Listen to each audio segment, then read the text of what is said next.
breaking out of systems where you weren't allowed permission to feel, and then all of a sudden having the ability to feel is, there aren't many words to describe it. I crashed through this wall, and all of a sudden I'm in my underwear standing in front of this crowd. I broke down in tears, so much so that my tear ducts were swollen. I couldn't even cry anymore. I was like going into shock because I realized that I didn't want to upset my family. Welcome to the Dealing with Feelings webcast. Today, I had the privilege of talking to Irene Kielbach. Irene's journey is marked by hardship, abuse, and a realization that her life was built on falsehoods. As a singer and songwriter, she created Irene's Entropy to record her own story of loss, anger, and change, and to empower others to do the same.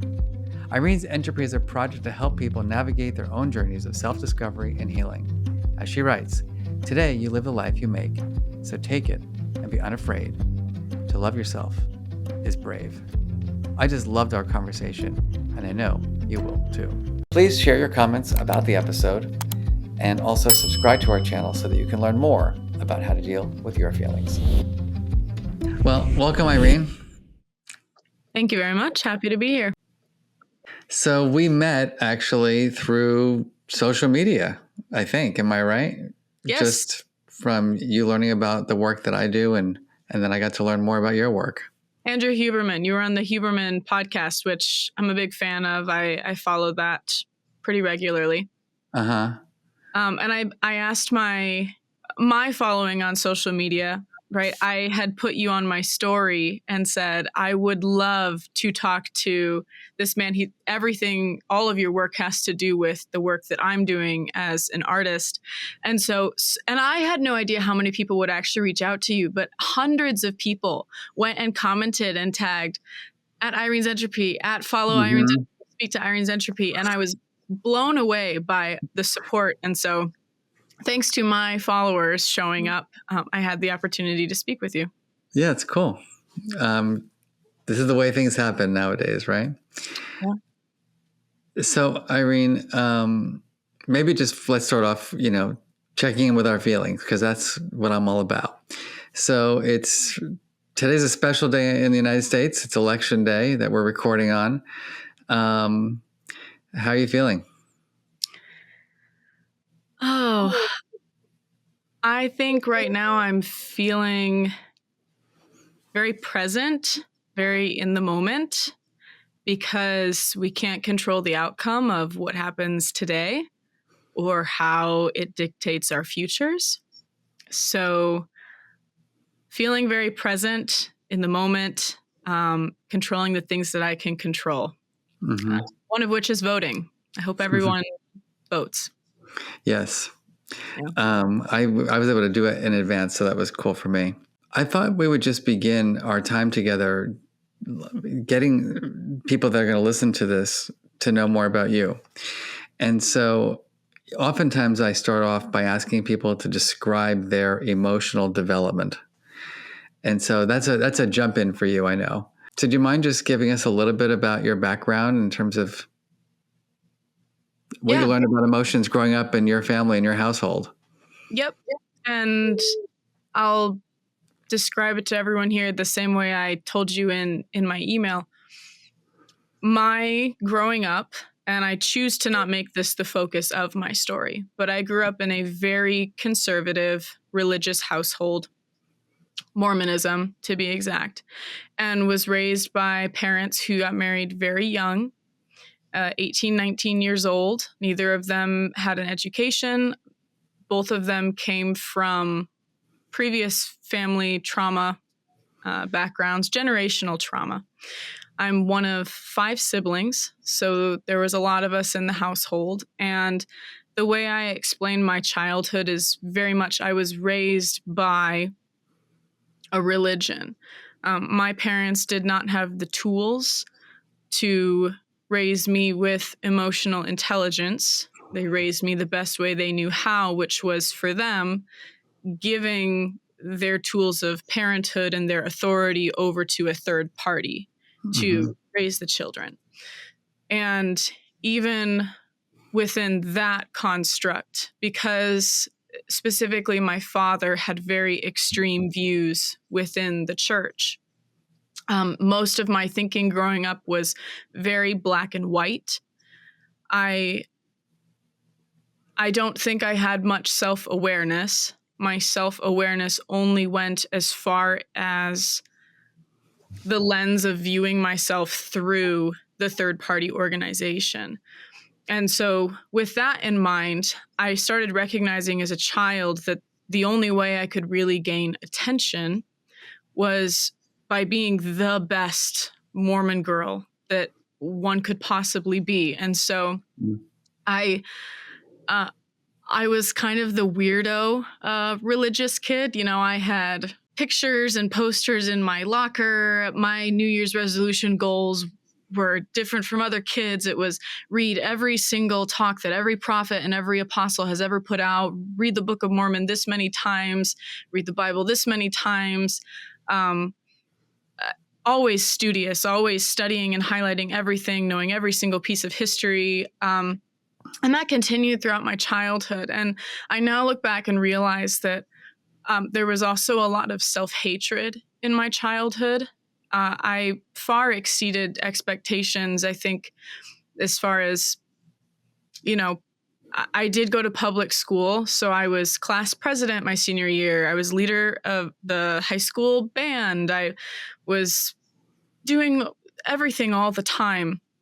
But then I went away to school, and my identity at Brigham Young University was almost lost in this sea of people who were exactly like me. Mm-hmm. And I had no idea what to do. And I also had no self-awareness at that point. I just knew that I was unhappy and I was uncomfortable. So I had a motorcycle. I ended up joining the rugby team. I took every single religious class I possibly could. Mm-hmm. And then I ended up serving a mission for the Mormon church. So I went to Honduras, Tegucigalpa. I know you speak Spanish. I learned that about you. Yeah. So learned the Spanish language, but also went through quite a tumultuous time in Central America. The places I was in were quite dangerous. And the standard that I held myself to was very detrimental to my mental health, as happens to many missionaries. But I ended up coming home and eventually left the church. And that's where my story stops on my social media currently. Mm-hmm. Many of my followers started following me on social media because they were interested in my story. And when I release my music, I do it in chapters with telling my story. So no one has heard past the story up to this point. So anything new we discussed today, I'm excited to share this with my followers. But thank you.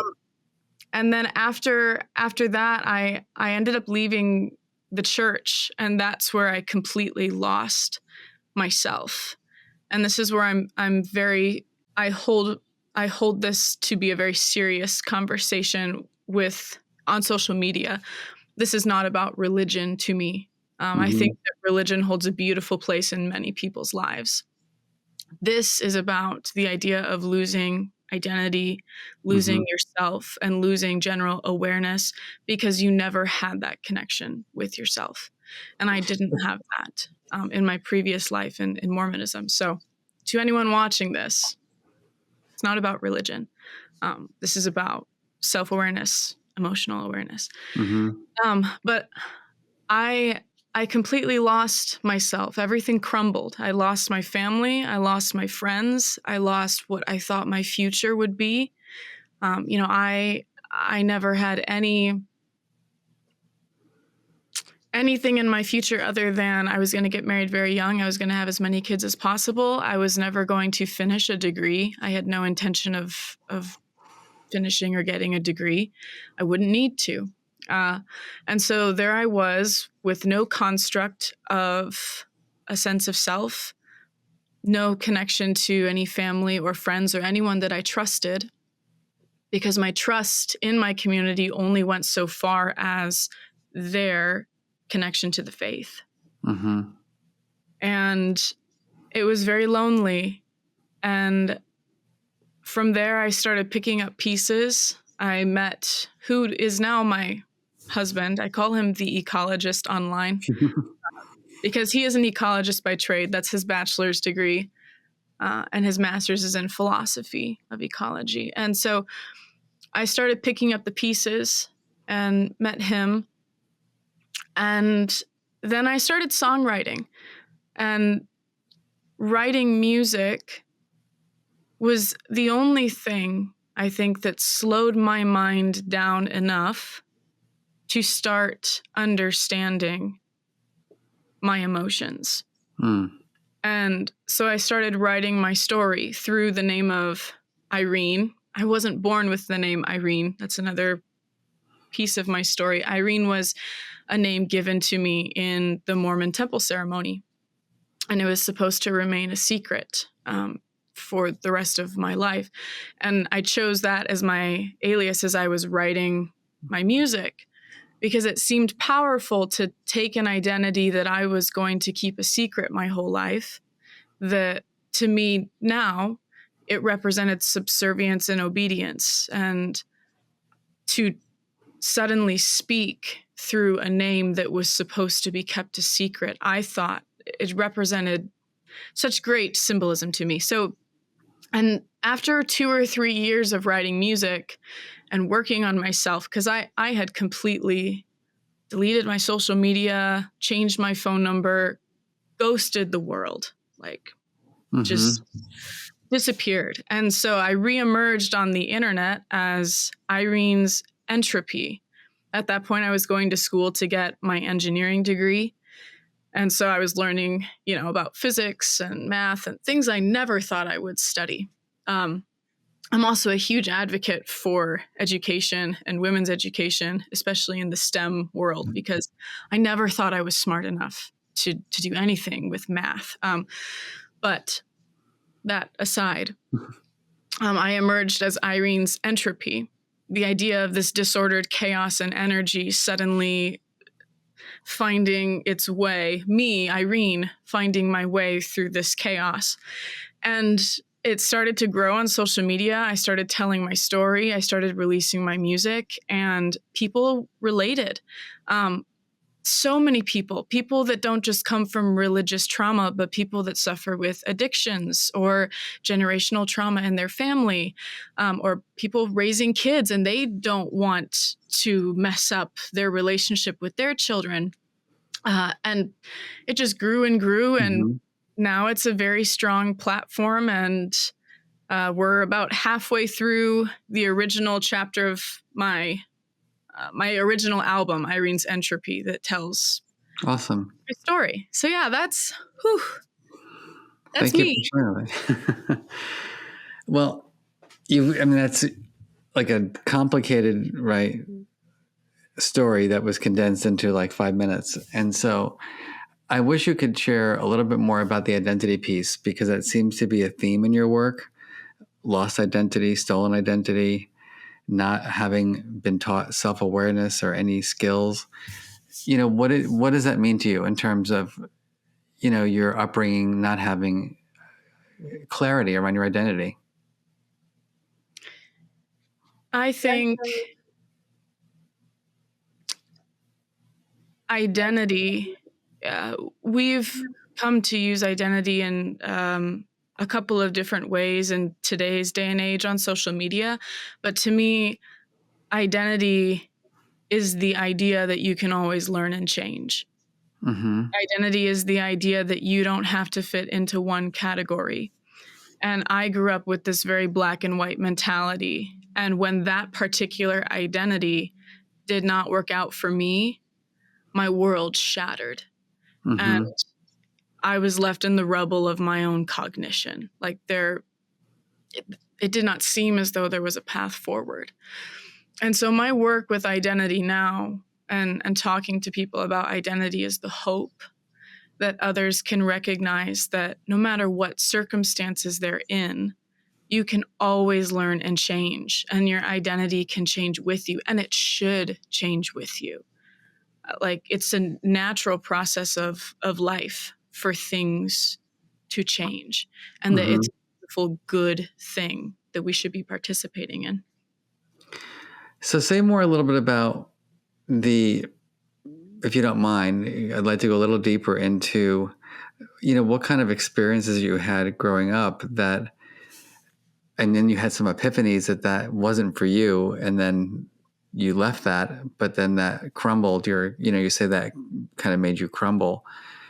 Are you comfortable just sharing a little bit more about like what were the things that you were witnessing or experiencing that just at first it seems like you kind of just went along with it, but then something switched in you that said, this is not for me.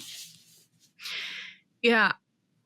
And that's a complicated answer. I think that might be the number one question I get from especially people saying, well, what made ex-Mormons usually say, well, what made your shelf crack? Or like, what made all the things you had been putting up on this shelf suddenly it was too much and everything broke? And it was a slow, gradual process. I think I was fighting myself for a long time. And on my mission, there are very strict rules for Mormon missionaries. And I was, in the words of the religion, I was a consecrated missionary, meaning that any time, any second I was not thinking about the work or that I was thinking of home was sinful. I had to be dedicating myself to the work. But as I was dedicating myself to that work and that thought process, it was over the process of, the 18 months I was there, I started recognizing I wasn't looking at people as people, and I was looking at people as numbers. And it was, how many people have you talked to today? How many baptisms are you going to have this week? Oh, you don't have a baptism? Why don't you? And it started dehumanizing people. And I get that it's a business, right? Missionaries are there to sell something and, gain more members. But it really broke me in a way that I think prepared me when I got home. I lost all emotion. By the time I was done with my Mormon mission, I lost the ability to feel emotion. When I first arrived in Honduras, I cried every week. I mean, as a very privileged white American girl going to a country where all of a sudden I was surrounded by poverty and watching women be beaten or children starving, there was no preparation for that. And I was overwhelmed with emotion all the time. And then I think that I have this one message or this one thing that can help these people and put my heart and soul into it. But then it's almost as if I lost the ability to even feel empathy or sympathy for anyone around me. And there were a couple experiences that contributed to that. I don't know how detailed. No, I'm really curious to know. I mean, you're really saying now that, you feel like going back to, my work, that you really didn't have permission to feel, that you were suppressing your feelings, that you kind of were emotionless. Is that what you were really saying? That you just felt like, say more just about kind of like how you would describe your emotional life. Yeah. Well, day to day, you're waking up, and the last song that I released is called PTSD. And it has the line in it, I used to be a soldier. I used to take orders. Tell me what I came here for. Why'd you let me fight your war? And I repeatedly will compare my experiences on my mission to what it's like to be a soldier, where you have one mission and the only emotions you're really allowed to feel are those that contribute towards mission success. And what would those emotions be, by the way? just like accomplishment or something? Well, success in numbers, and also just positivity, always positivity, positivity, positivity. I was told by leaders to not write home about the negative things I was experiencing, because that might cause people at home to worry about you, and you should just be sharing your testimony and the spirit. And so the idea that I'm a 19-year-old teenager and I'm seeing poverty and things around me that make me feel all of these emotions, but no matter what filter I'm feeling these emotions through, they just have to come out positive. And so I missed the whole idea of processing guilt or shame, anger or injustice. Everything just had to come out positive, because people will only listen to you if you look happy and you look like you have something that will make them happy. And so there was, sorry. Pause. No, I'm curious now. So it's kind of, in psychology terms, we call that emotional labor, that your kind of job was to only express positive emotions to, obviously the work as a missionary. But I'm also curious. So like the processing of any unpleasant feelings, you're basically just told, like, just ignore it, deny it, suppress it, repress it. Like there's no social support systems available for you to process any of the negative feelings. No, and especially not during the time when I was serving a mission. I understand now that the church has changed some of the rules. So many missionaries were dropping out and going home and being diagnosed with PTSD or CPTSD, mental health issues, suicidal thoughts, that the church started letting missionaries call home and trying to offer more support to them.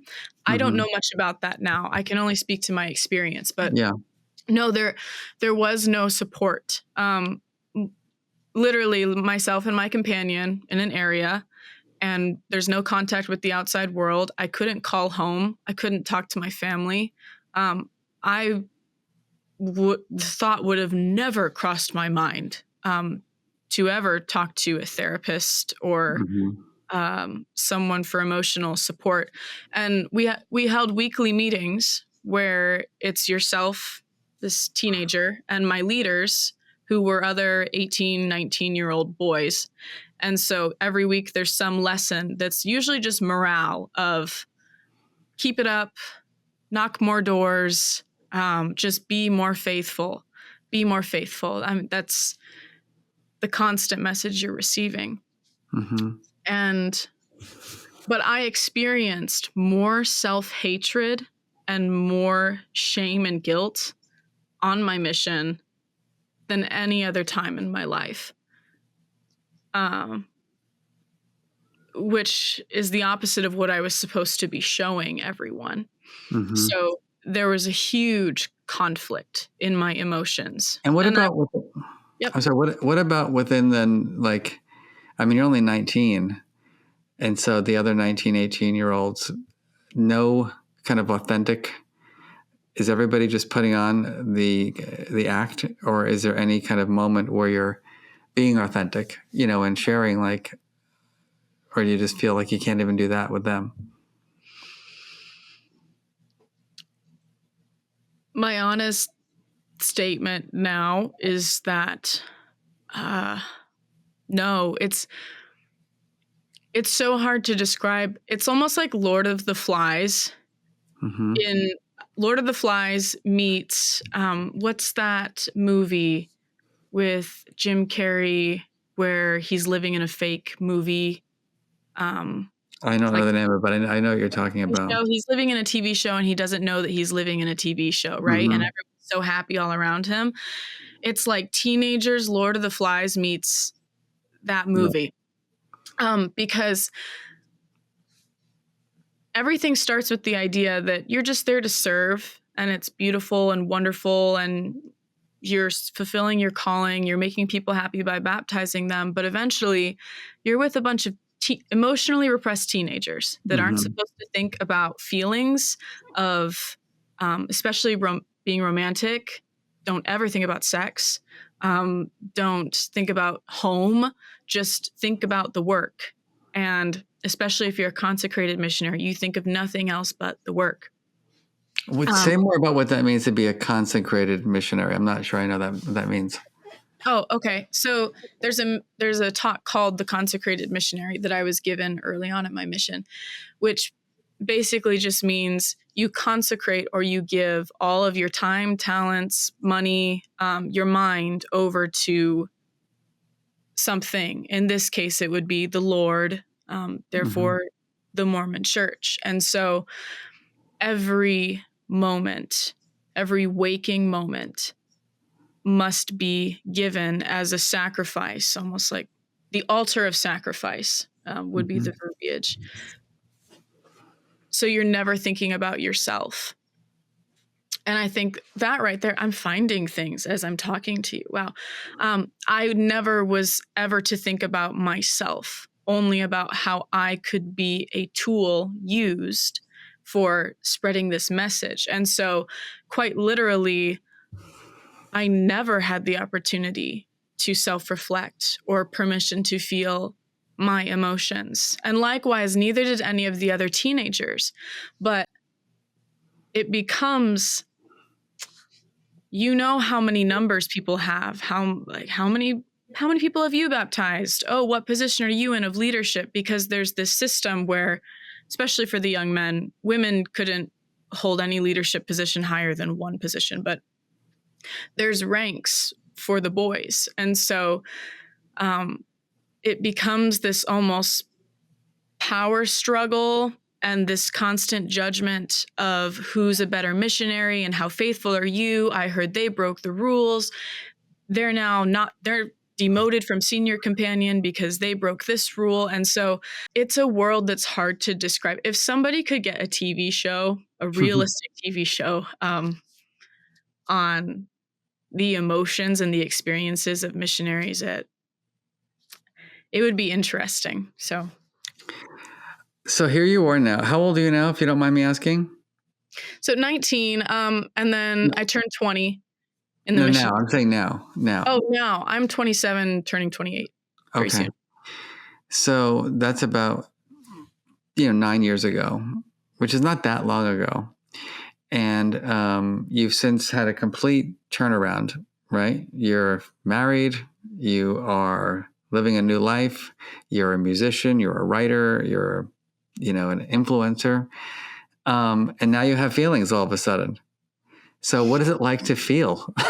Yeah. And thank you. I'm glad we're switching subjects. The idea that I now have permission to feel is still monstrous at times. I think one of the reasons why I love your app so much, and when I started using it, is there are so many words to describe the way that I feel now that I didn't even have access to or think about as a child. And the ability to think, I'm more than just angry right now. I feel injustice because of this reason.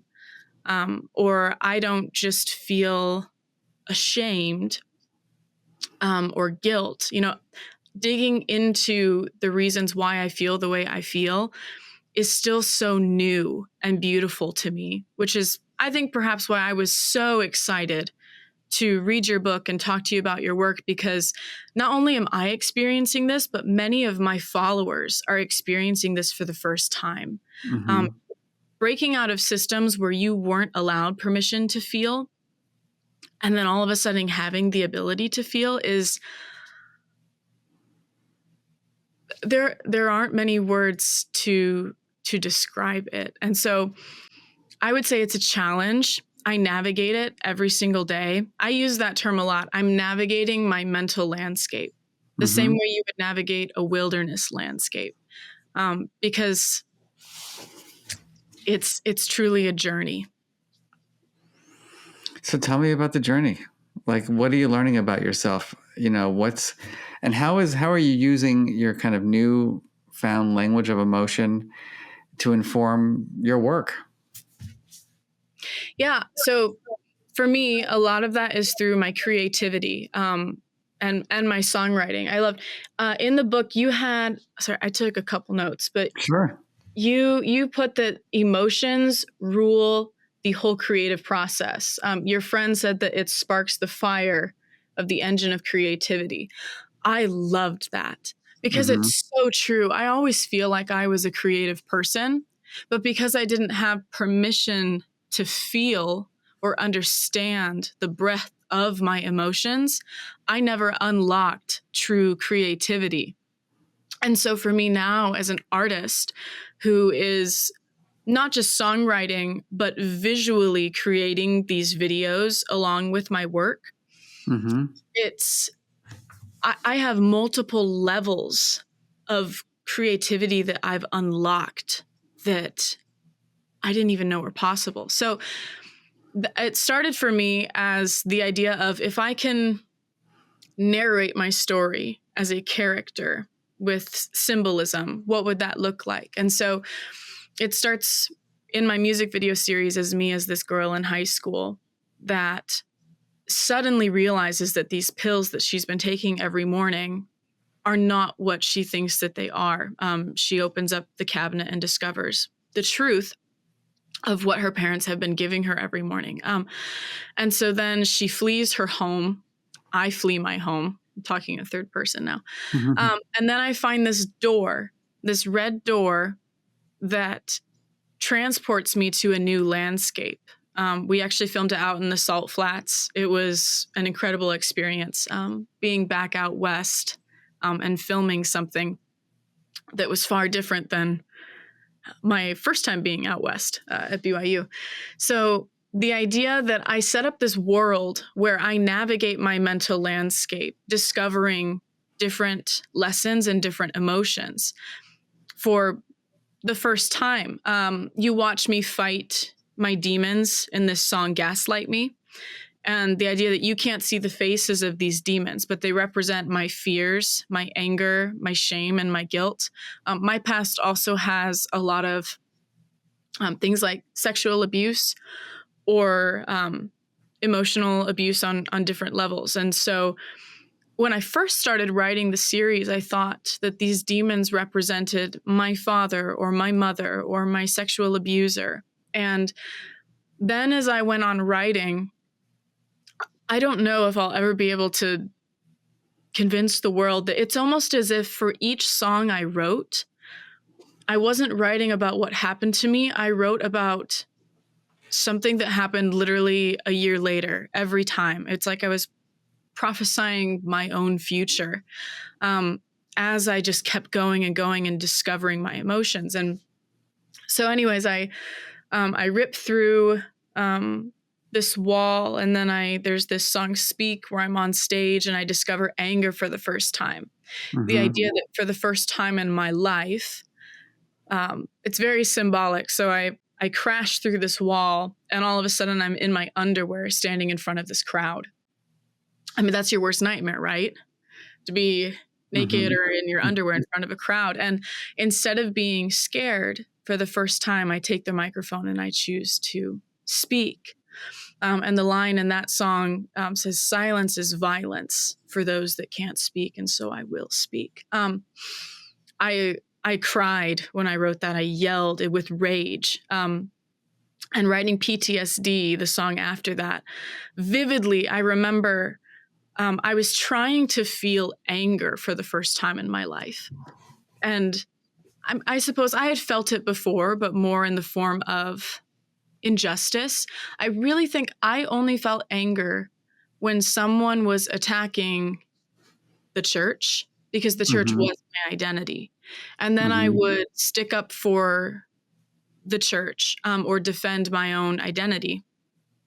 But I remember telling my husband saying, I need you to make me angry. And he was like, are you, why? What's going on? And I said, no, I need you to make me feel angry. I want to be angry when I write this song. And I don't know how to access that emotion.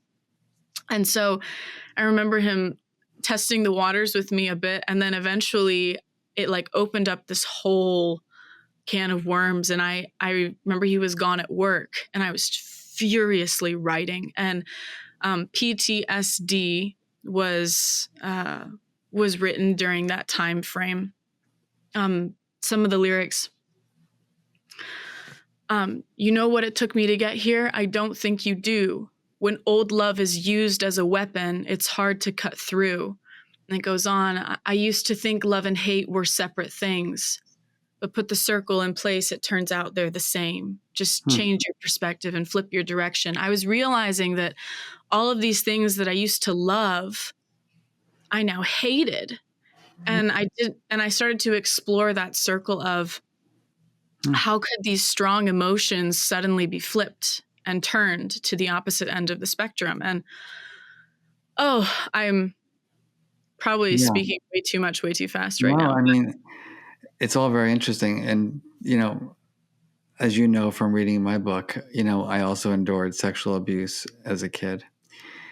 So thank you for sharing that with me. And I can imagine it being, I also feel like I say, that I was robbed of my emotional life as a kid because I felt like I had to endure the abuse, which went on for many years. And I just had no place, I didn't have the same upbringing as you did, but I had a different upbringing where I just, for whatever reason, didn't feel like I could ever talk to my parents about my abuse. So I just endured it. And I still to this day wonder, like, how is that possible that a human being could have that happen to them and not be in an environment where they feel safe enough to talk about it to the people who brought them into this world. And so I'm imagining for you, like the emotional abuse and the sexual abuse, like where did you go with that in your head? If you don't mind sharing, I'm just trying to understand that.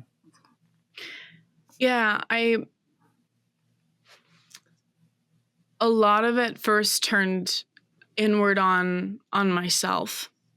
I remember going to a higher up leader in the church whenever I was young because my sexual abuser did end up going to court because he abused many little girls. And a decade after my abuse, when I was about 17 or 18, I ended up having to go to court to testify and tell my story, which was its own. I did not know how to deal with the emotions at that point at all. But I remember going to a higher up leader in the church, and I remember that my biggest concern was not to deal with the emotions that I was feeling at that time. And I asked the leader, I said, I know that you've talked to this man and that you've, talked to him about repentance. And I just need to know, how can I forgive him? Can you give me a reason of how I can forgive him so that I can move on? And to me, that's such a powerful way of describing how my mind worked as a child. I always bypassed, how do I feel about this? And instead it was, how do I click into the emotion or feeling of forgiveness because I know that that's what I'm supposed to do.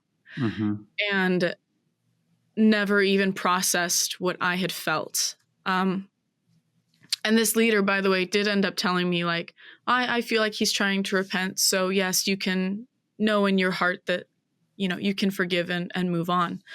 And then later, I guess if we go back to my mission really quick, another part of my story is that within like 10 seconds, I'll just say, in Central America and then with Mormon lore, evil spirits are a very real thing. And in the lore of the religion and also within the country, I had never thought about evil spirits, but I thought that my home was being haunted and I wasn't sleeping and I had insomnia, and I ended up sleeping with my companion out of just fear because I thought that we were being attacked. And quite literally, our home was being broken into at night. It was very unsafe. But again, I never processed, why do I feel fear? Why do I feel all of these emotions? Instead, it was, oh my God, I slept with my companion and I have to go to my mission president and tell him what I've done, because that's a serious sin. No same-sex anything in the religion. And so I remember my mission president pulled out his laptop and he said, the Spirit told me that you would tell me these things today, and so I need you to tell me every single detail of how you slept with your companion. Where did you place your leg? Where was your hand? How did you? Just gruesome details. I was in there for almost 2 hours just crying the whole time. And he wrote down every detail and said, I need to know all of this because I'm going to go interview your companion. And if she doesn't give me the exact same answers, then I know you were lying. And the brethren of the church need to know because you might be sent home from your mission. It was a traumatizing experience. But when I read through my mission journals, once again, I completely bypassed how do I feel. Instead, it was, I need to repent so that I can, move through this. And what are the steps of repentance? And how can I gain repentance from my mission president and from God? And I just think over and over again, these very real traumatizing things happening to me. We're talking about sexual abuse right now. Not being able to process it because my feelings were never important. The only thing that mattered was keeping up with a structure of moving forward in the religious system. So I'm trying to think, what was your original question for me? I've got so lost in what you're telling me that's I don't remember myself actually, but I was getting at, we both have shared, we were abused, and I was asking more about, given the structure of your development, your childhood, how did you, make any sense or meaning out of it? And it was, yes. And I remember where I was going now. Thank you. So this detour of talking about sexual abuse, but the idea that I never focused on myself. And right. So in my creative way of making the music videos I've been making, and I was talking earlier about how all of these demons for me represented my sexual abusers or my parents or people that I felt had wronged me. When you get to PTSD and you watch through the video, I have literal fight scenes with these demons. I've been hunting them for years in this wooded landscape, and I finally attack the head demon, and I have it on the ground, and I unmask it. To my horror and my shock, the head demon that I've been fighting all of these years is myself. And it just freezes me. And I ended up just screaming this guttural cry of disbelief. And then the music video cuts out. And that was such an emotional scene for me to film, because I think that moment when you realize the whole time it's me. I've been missing the fact that I am my biggest enemy, because for me, I never even looked at me. I never gave myself attention. I just let me go through the cycles of shame and guilt and anger over and over again, and let those demons, those habits, if you will. I also talk a lot about addiction. In my song Identity, it says, what do you do when you realize you're an addict, ripped away from the needle inside your veins? I spend my whole life trying to break through the haze, but the poison remains. I And so wanted the, to go ahead. oh, I'm sorry. no. No, what I wanted to say is that, when I'm hearing, when you share more, you've shared quite a bit about your life experiences in your childhood and how early on, whatever happened, it was not about you, right? It was all about, the church or preserving, you know, other people, like forgiving the abuser.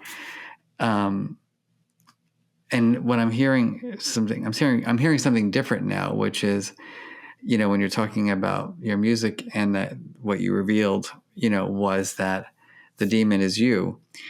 I'm seeing some connection there, and I just want to call that out if you don't mind, in terms of, it seems like you're still a little hard on yourself, because when you think about it, it's like, is the demon really you? Or is it not? And, a little self-compassion can go somewhere maybe.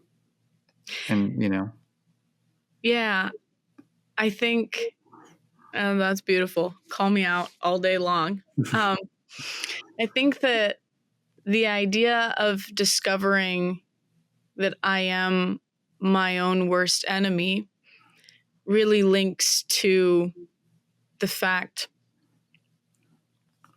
that, one, I never paid attention to myself, and I didn't realize how much I had let certain emotions overtake me. You'll see that in the next music video. I don't want to give too much away, but um, my addictions that I formed were habitually turning to self-hatred. The first line in the next song says, "Pour the wine and make it blood red, and let me taste the bitterness. I've never known another flavor. Mhm. Habitual pain is meat I savor." Um, and so the idea that my ego really took control, and that's something we haven't talked about yet, but I think on my mission and throughout my childhood, my ego went unchecked in so many ways that I didn't even realize it was ego driving me. Um, but eventually, it was my master in everything I did. And so when I unveil my demon, um, I don't want to give the idea that I'm my biggest enemy because I don't have grace for myself and the things that I went through, but specifically my ego and my self-hatred, that went unchecked throughout my entire life because I never understood it. And I guess I'll just talk about the storyline. Yeah, but I Oh, mean, yeah. self-hatred is, if you're saying you had that, right, is obviously terrible to experience. Nobody wants to have that.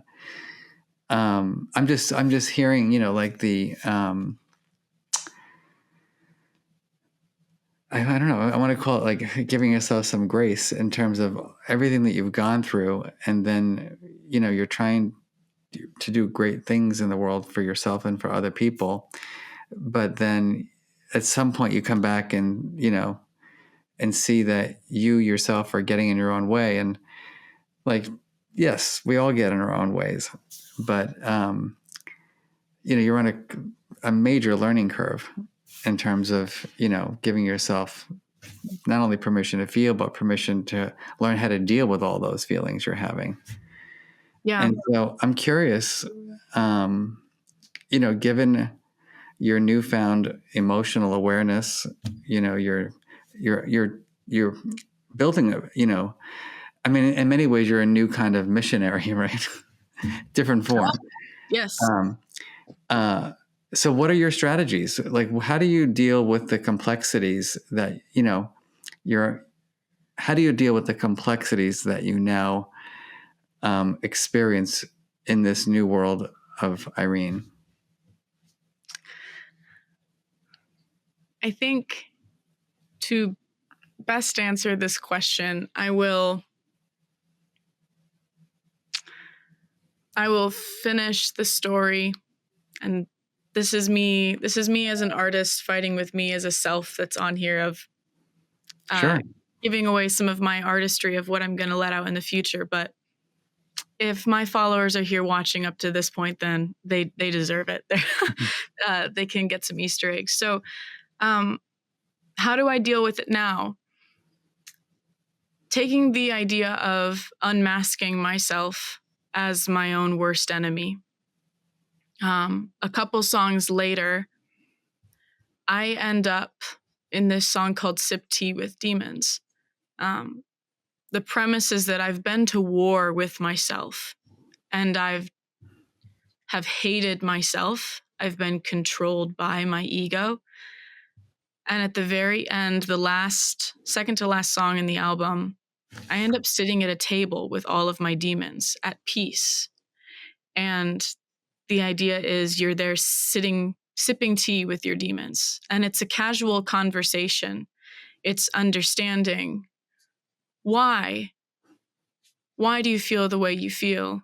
Mm-hmm. Why were you attacking me? Why was I so angry at you? And the last chorus of the song turns and says, I've never been to heaven, but I have been to hell.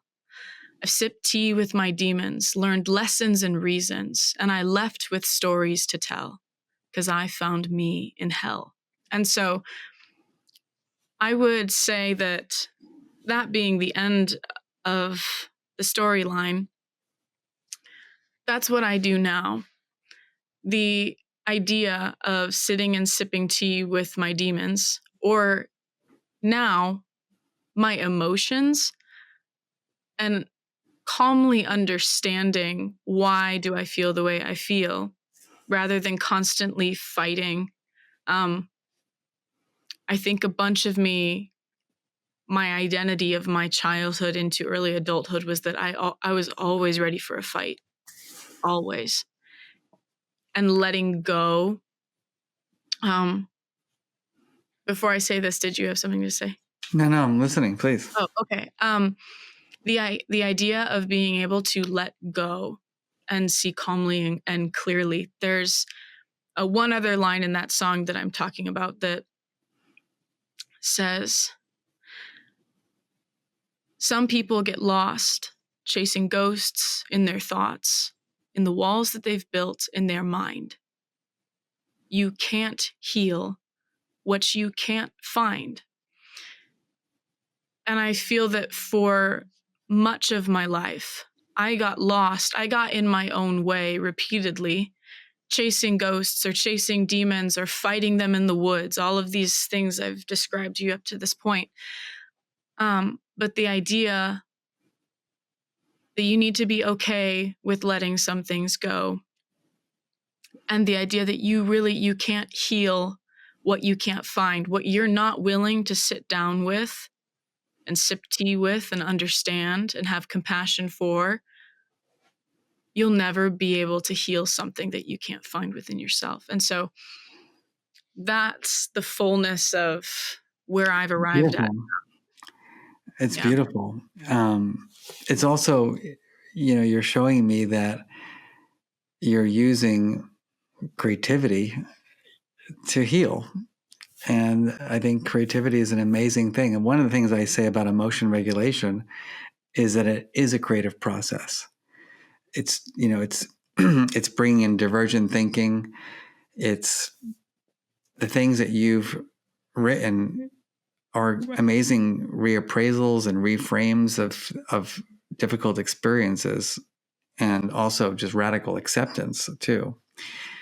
But the other thing I'm still hearing, is still some of that blame, and I just wonder,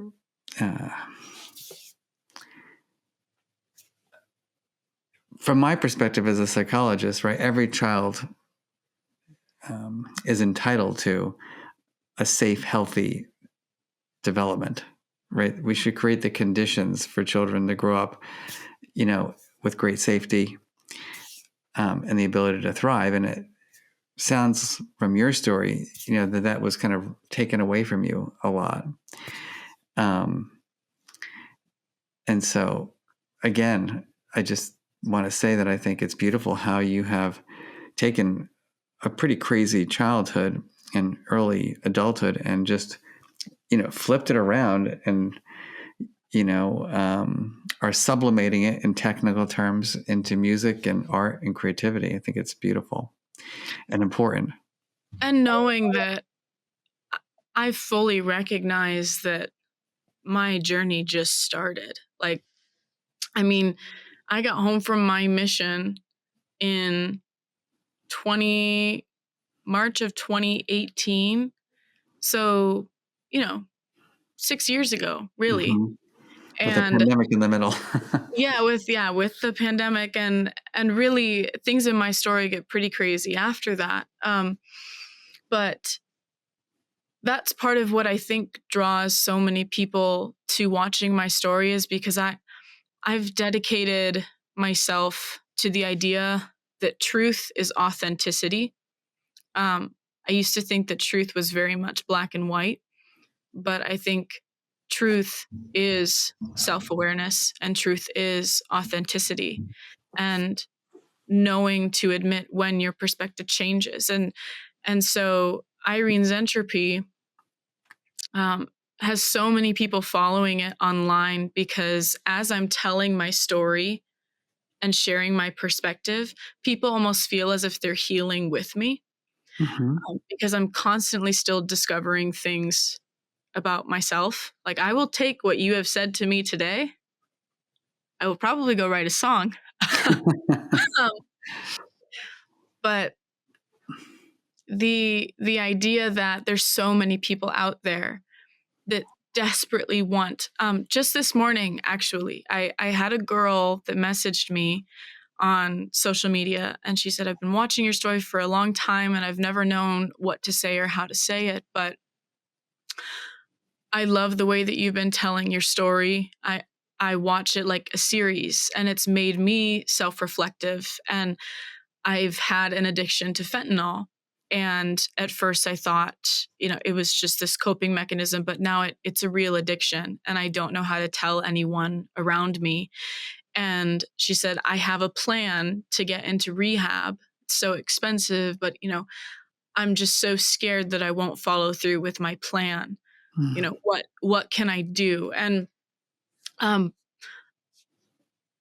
the idea that anyone from any walk of life that's struggling and trying to find their way, that they can relate to someone online who's trying to be real and authentic as I'm telling my story, that's where I see the power of Irene's Entropy.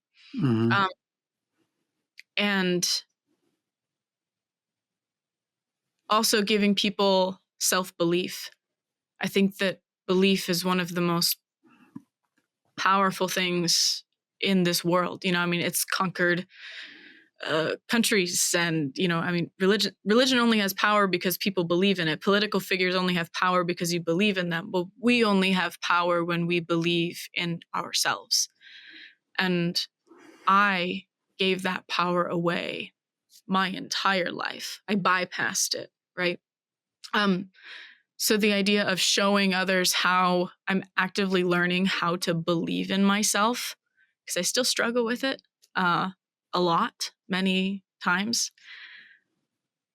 But that's the beauty of Irene's Entropy, is in amidst all the chaos, there's Irene who is trying to figure out her identity and where I'm going with it. Thank you for that. And I'm I'm double your age, I guess, almost. I'm 55, and a psychologist and an educator and writer and blah blah blah. And I would say that I'm still struggling too, trying to figure out who I am and who I'm going to be. I think there's something beautiful about being able to be in that space of just I am who I am today, and I like it's great if you like who you are today. And that life is just a journey, and a beautiful journey. And it sounds like you're on an amazing journey. I do have, two kind of final big questions for you. The first is, how did you get out of it? Like, what was the defining moment in your development that said, there is another path for me and I need to do that? There had to be at least one moment or two that really got you to shift. Yeah. I think if I was to pick out one moment, I was back at Brigham Young University, and my now husband, who I call the ecologist on my social media, was back in the Midwest, and we had maintained in contact, and he and I have an age difference, and so that also played into some of the tumultuous, my family saying, you should not speak to this man. But my family was at that time tracking my phone calls, my whereabouts. People were coming and knocking on my door, and I felt so claustrophobic in my emotions. I wasn't able to talk to anyone. And the ecologist really at that point was my one person that I could talk to and say, I don't know if I really believe in this religion, or I don't know if I can do this. And we met secretly in Colorado. We flew and we met there, and we were talking through things, and there was a moment where I broke down, and all I could muster were the words, "But what will my family say?" And the ecologist answered spot on. He quoted a line from what's called the Family Proclamation, doctrine that was written by the Mormon prophets. He had done his homework. And when I heard that line recited to me, I broke down in tears, so much so that my tear ducts were swollen. I couldn't even cry anymore. I was like going into shock because I realized that my entire life was based off of, I didn't want to upset my family. I didn't want to be the shameful black sheep of my family. And like my entire identity was wrapped around them and our familial success in the church. And for whatever reason, that was just the moment where everything fell apart for me, and I knew that I could never go back. I recognized that I had lived my life in a way that was not healthy, and that I didn't want to go back. I'm not sure if all of this makes sense Yeah, to of you course. as a listener. It does make sense. I mean, it was a healthy relationship that got you out of it. Yeah. And I think what was so insane was it was the first healthy relationship I had experienced, but I was being told by all the people around me that I had trusted my entire life that it was a toxic relationship and that it was going to destroy me and I was being taken advantage of. Mm-hmm. And the realization that perhaps my family was a participant in the toxicity blew my entire world apart. And I think with that one question of, but what will my family say? And then hearing like all of this just almost like a movie just played across, and my reality fell apart in that moment. So that's the moment I can pinpoint for you of where it all fell apart and where I started piecing things back together. And so as we think about the hundreds of thousands of people that follow you on social media, the other millions of people around the world that, have struggles around identity, around feeling like this incongruence, I'll call it that, between like who I am and who I think I should be based on what I've been brought up with. What are your recommendations for people in terms of supporting them with all that emotion, the fear, the shame, the guilt, the anger, the list goes on, in terms of providing that kind of support for people to go with their gut and, achieve their dreams? The first is a reflection to what I said in the beginning, which is to learn is to change. You shouldn't be scared of that. As you learn, expect to change and welcome and embrace that change. The second is, and I didn't even explain this during the podcast, it's one of the most important things for me as I've been healing. Hold your compass. That's something the ecologist and I came up with, similar to your ruler system, actually. That's what I first thought of when I saw ruler. We talk about navigating a mental landscape, and we use ecological terms when doing that. And one of them is to have a compass of self-belief. And north is self-awareness. And then you have other things like self-compassion or self-esteem. There's different degrees of self. But sometimes when I'm in breakdown and I can't get out of my own way, or I'm frustrated with something, the ecologist will just look at me and he'll just say, babe, hold your compass. You dropped it. Pick it back up. And it's this reminder to me that I do believe in myself, and self-awareness is my north. And as long as I'm aware of my emotions and I can calmly sip tea with my demons, right? I can navigate my way through this. I can find my way through the confusion or the unknowing. Sometimes we don't know what to do. We only know what not to do. Mm-hmm. And so I would say that to the people that hold your compass and remember that believing in yourself and being aware of yourself and your emotions truly will get you through the hard times. Thank you for that. I do have to ask you, though, I can't help it. You keep referring to your husband. He is your husband, right? He is, yes. As the ecologist. And I'm thinking if I reference my husband as the cinematographer, he would be like, what's going on here? So, can you give me a little bit more? I understand that he's part of your story, but what's going on there? Okay. At first we did it.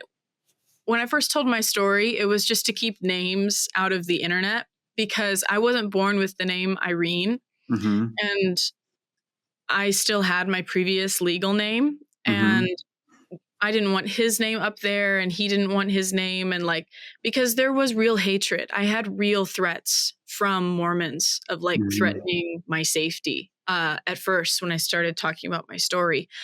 And so it was just for protection. And then I ended up legally changing my name to Irene. But the ecologist kind of stuck, my fans or my followers started referring to him as the ecologist. He would kind of appear in the background of a reel and they would be like, the ecologist. And other fans will ask, well, what do you mean by that? And then my followers come in and talk about him almost as this endearing character who likes to stay in the background. Mm-hmm. He always says, this is your story and I'm a part of it. But, he has his own social media and you'll mm-hmm. sometimes see him posting, but it started as a self-protection from names, but then caught on so much in the community that everybody just refers to him as the ecologist now. Okay. But you do call him your husband and by his name at home. I call him by his name and I call him my love and I call him everything else in real life. But I'm almost trained now that when something's going out on social media, sure. I refer to him by his code name. His code name, yeah. That's funny. So, final question. Imagine a world where all children and young adults have that permission to feel, where they can be their true selves. And importantly, where the adults who are raising them and teaching them create the conditions for that. What do you see for that world? A world of communication a world with less fights, still arguments, because arguments are not bad. Arguments are a way of communicating, but fighting, there would be less fighting. And more communication and more, I almost said it without thinking, permission to feel and more self-love. I think it would be a better world for everyone. I would hope it would create less conflict and less wars and more understanding. It would definitely be a better world. Well, thank you so much for your time. I just really love this conversation, and look forward to staying in touch, and happy to help you on your journey any way I can. And anything else you want to just say to wrap up? No, thank you so much. I was looking forward to this more than you know, and I feel as if so many things were expressed, but I love the idea that emotional intelligence and self-awareness are truly what will heal many people. So continue your work, and I'm so happy that I was able to be a part of your work. Thank you. Thank you.